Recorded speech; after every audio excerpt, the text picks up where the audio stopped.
Welcome friends. तो पिछले video में हमने फंक्शन लिखने का जो 4 पार्ट्स थे, या मैं कहूँ 4 डिफाइन करने के जो तरीके थे, उसमें एक तरीका टेक नथिंग रिटर्न नथिंग वाला कर लिया था। और इस वीडियो में अपन करेंगे टेक नथिंग और रिटर्न समथिंग, और नहीं रिटर्न समथिंग।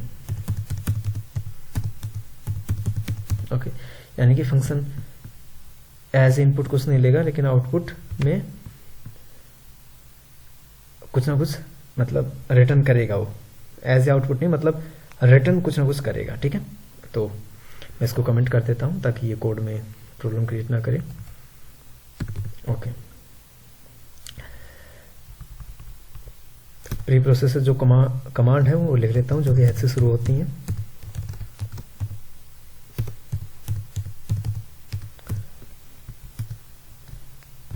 आप लोगों को पता लग गया होगा पिछली वीडियो में इनको मैं क्यों लिख रहा हूं, क्योंकि जो बहुत सारे प्री डिफाइंड जो फंक्शन है उनको यूज करने के लिए उनका डिक्लेरेशन जो है वो इन हेडर फाइल्स में है। इनको हेडर फाइल बोलते हैं, जो कि हैज वगैरह से हैज से शुरू लिखे हुए इनको प्री प्रोसेसर कमांड और हेडर फाइल्स बोलते हैं। ठीक है, तो मैं मेन फंक्शन लिख देता हूं। ओके, क्या करना है कि मेरे को टेक नथिंग और रिटर्न समथिंग का बनाना है। तो मैं मेरे को फंक्शन बनाना है, ठीक है ना। तो मैं वही ऐड दो जो वैल्यूज हैं उनका ऐड करने का मैं फंक्शन बनाऊंगा। ओके, तो ये यहाँ पे है वेरिएबल, मतलब सबसे पहले आप जो फंक्शन है उसको इसका जो मैं कहूँ डेफिनेशन या कहूँ बॉडी, तो मैं लिख देता हूँ फंक्शन डेफिनेशन।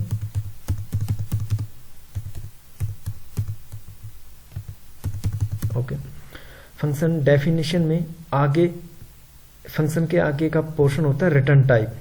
तो रिटर्न टाइप में क्या है कि रिटर्न समथिंग, कुछ ना कुछ वैल्यू रिटर्न करेगा। ठीक है ना, तो वो अपन होल्ड कर देते हैं। तो मैं लिख देता हूं return type.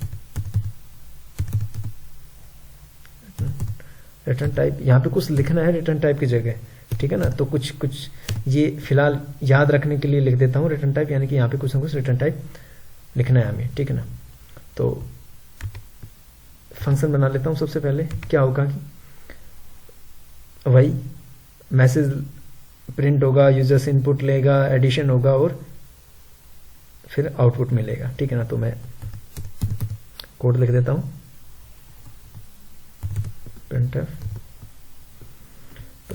enter two values।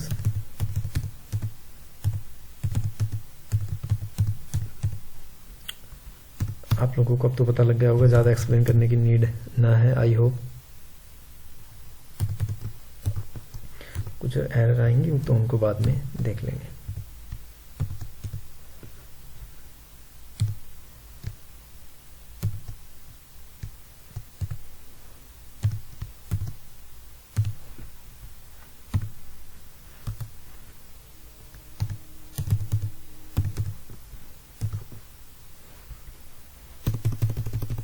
देखिए, 2 वेरिएबल मैंने लिए हैं, तो मैं इनको यहाँ पे डिक्लेयर कर देता हूँ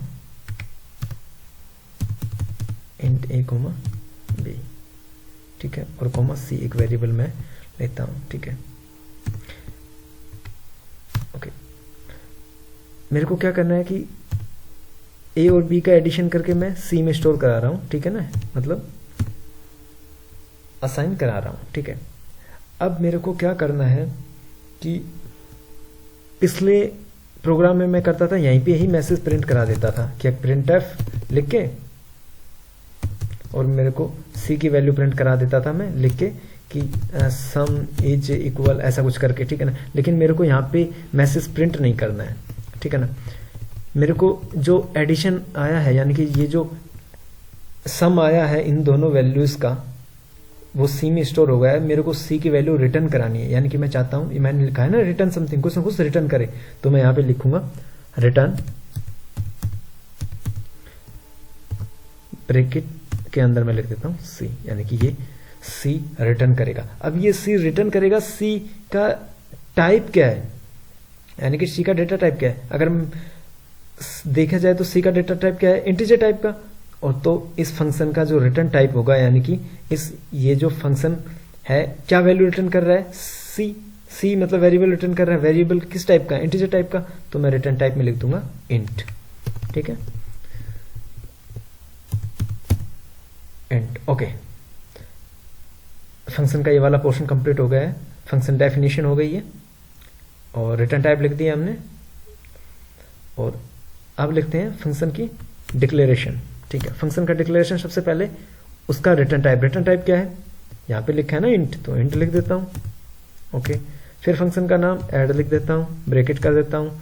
फंक्शन ले क्या रहा है, कुछ भी नहीं ले रहा है, नॉट टेक नथिंग। तो मैं चाहूं तो वर्ड भी लिख सकता हूं, इस तरह लिख सकता हूं,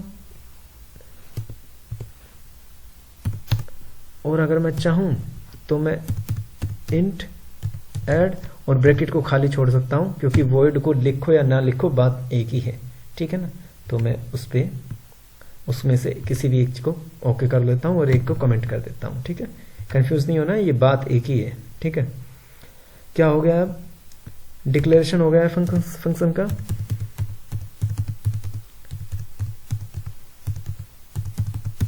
डिक्लेरेशन हो गया है, फंक्शन का डेफिनेशन हो गया। अब फंक्शन को कॉल करना बाकी है। ठीक है, इंट मेन फंक्शन हो गया है, फंक्शन को मैं कॉल करता हूं। कॉल करने के लिए फंक्शन को सिर्फ नाम लिखना है और इस तरह के कुछ ब्रैकेट लगा देने हैं।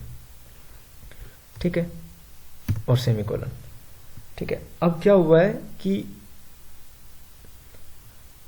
फंक्शन कॉल तो हो जा रहा है, ठीक है ना, यानी कि एडिशन 2 वैल्यू इनपुट भी ले रहा है, एडिशन भी हो रहा है, सी का जो यानी कि एडिशन जो सम हुआ है वो रिटर्न भी हो गया है, लेकिन वो कहीं प्रिंट नहीं हो रहा है। तो अपन एक बार इसको कंपाइल करके देख लेते हैं। ठीक है ना, कंपाइल करता हूँ, सेव होने के लिए बोल रहा है, सेव कर देता हूँ, रिप्लेस होने के लिए बोल देता है, रिप्लेस कर देता हूँ।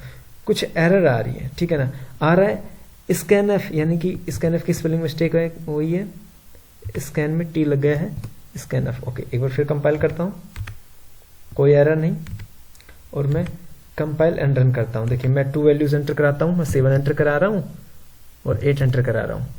देखिए, और रिजल्ट आना चाहिए था, रिजल्ट आया नहीं है। रिजल्ट कहाँ गया वो समझते हैं। देखिए 2 वैल्यूज एंटर होने के लिए बोला इसने, 2 वैल्यूज एंटर हुई, मैंने 7 एंटर कराई और 8 एंटर कराई। 7 चला गया ए में और 8 चला गया बी में। ठीक है, और दोनों का सम होके सी वेरिएबल जो था उसमें जाके स्टोर हो गया। सी को मैंने क्या किया, रिटर्न कर दिया, यानी कि ये जो ऐड जो फंक्शन है सी को रिटर्न करेगा, यानी कि सी का आंसर जो ऐड है वो 15 वो यहां पे आ गया, इसमें आ गया है। अब मेरे को इसमें स्टोर कराना पड़ेगा ना, यानी कि ऐड से निकाल के कहीं और वेरिएबल में स्टोर कराना पड़ेगा। तो मैं क्या करता हूं, यहाँ पे एक और वेरिएबल ले लेता हूं मैं एक्स, और इक्वल करके, या फिर मैं चाहूं यहाँ पे एक वेरिएबल ए ले लेता हूं। ठीक है, अब याद रहे ये ए वेरिएबल और ये ए वेरिएबल दोनों डिफरेंस है, क्योंकि इस ए का ए वेरिएबल ये जो है ए, इसका स्कोप सिर्फ इन 2 ब्रैकेट के बीच के में है। ठीक है ना, अलग फंक्शन है ना, और इसका स्कोप है सिर्फ इस ब्रैकेट के बीच में। तो मैं यहाँ पे ए लिखता हूं और यहाँ पे ए मैंने लिया है तो मैं उसको डिक्लेयर भी कर देता हूं, इंट ए। ठीक है, कंफ्यूज नहीं होना है, ये ए और ये ए दोनों अलग अलग हैं। ठीक है ना, इस ए का स्कोप, यानी कि मैं कहूं कि अगर मैं इन 2 ब्रैकेट के अंदर अगर स्मॉल ए वेरिएबल कहीं भी लिखता हूं उसका मीनिंग होता है ये वाला, लेकिन इनसे बाहर कहीं भी लिखता हूं तो वो अलग वेरिएबल होगा। ठीक है, इसको बोलते हैं लोकल वेरिएबल, जिसका स्कोप अपने ब्रैकेट के अंदर हो। ठीक है, इंट ए मैंने एक वेरिएबल बना लिया। अब जो वैल्यूज थी, यानी कि सी ने रिटर्न की ऐड को, और ऐड में से मैंने निकाल के रख ली ए में। अब मैं ए को प्रिंट करा देता हूं, एक मैसेज प्रिंट कराता हूं, print F bracket some is equal और %d फॉर्मेट स्पेसिफायर, फिर कोमा लगा के, और वेरिएबल में कहाँ वैल्यू स्टोर है ए में, तो ए प्रिंट कराता हूं मैं। अब ए ओके, जो अगर रिटर्न 0 आप लिखो तो ठीक है, ना भी लिखो तो भी कोई दिक्कत नहीं है, क्योंकि ये जो मेन फंक्शन के लिए लिख रहे हैं ऐड से, इसको मैं ना ही लिखूं क्योंकि पिछली बार मैंने ना लिखा था, इस बार नहीं लिखूँ। आप चाहो तो इसको रिटर्न 0 लिख सकते हैं, लेकिन अच्छी हैबिट है तो मैं लिख रहा हूँ। अब इसको मैं कंपाइल करता हूँ, कोई एरर नहीं, और मैं इसको रन कर देता हूँ। पहले मैं 8 एंटर कराता हूँ, फिर से कराता हूँ 7, 15 आंसर आ गया है। तो ये था टेक नथिंग और रिटर्न समथिंग, ठीक है। फंक्शन का, एक फंक्शन का सेकंड टाइप था, अपने जो फंक्शन पढ़ रहे हैं उसका सेकंड टाइप था। फिर से समझिए, मैंने यहाँ पे अब तक जो अपन करते आए थे, सी को सेव कराने की बजाय मैंने कर लिया सी को रिटर्न सी रिटर्न होके यहाँ गया, ऐड इस फंक्शन में आ गया, ठीक है ना। और इस फंक्शन से निकाल के मैंने ए में रख लिया है, ठीक है ना। यानी कि इस फंक्शन को जब मैंने कॉल किया, यहाँ पे कॉल करने का मीनिंग सिर्फ इतना है कि ये मैंने फंक्शन को कॉल किया। मैं लिख देता हूं इसमें फंक्शन कॉल, यानी कि वो वैल्यू 15 वो ऐड के पास है यहाँ, और मैं ऐसे करके ए इक्वल ऐड करता हूं तो वो असाइनमेंट ऑपरेटर है, यानी कि ऐड में जो वैल्यू है वो जाके ए में स्टोर हो जाएगी, और ए को मैंने प्रिंट करा दिया, ठीक है। कंफ्यूज नहीं होना है। ये था take nothing return something. Take nothing यानी कि फंक्शन से पहले रिटर्न टाइप होता है, वो रिटर्न टाइप होता है, फंक्शन से पहले का पोर्शन होता है रिटर्न टाइप। तो ये फंक्शन था ऐड, इसके पहले का रिटर्न टाइप था, रिटर्न वैल्यू क्या हुई, इंटीजर टाइप की वैल्यू, तो मैंने यहाँ पे डिक्लेरेशन में इंट लिखा है, और फिर फंक्शन, और यहाँ पे अगर मैं चाहूँ तो वर्ड लिख सकता हूँ, क्योंकि फंक्शन में कुछ भी पास नहीं करा रहा हूँ, एरर नहीं आएगी। कंपाइल, एरर नहीं आ रही, रन वही सेम है, मैं 9 + 0 9, ओके, जैसा कि हमने लिखा था ना वर्ड वाला सेम, आप कुछ भी कर सकते हैं, ओके। आई होप आप लोगों को ये वीडियो समझ में आई होगी। धन्यवाद।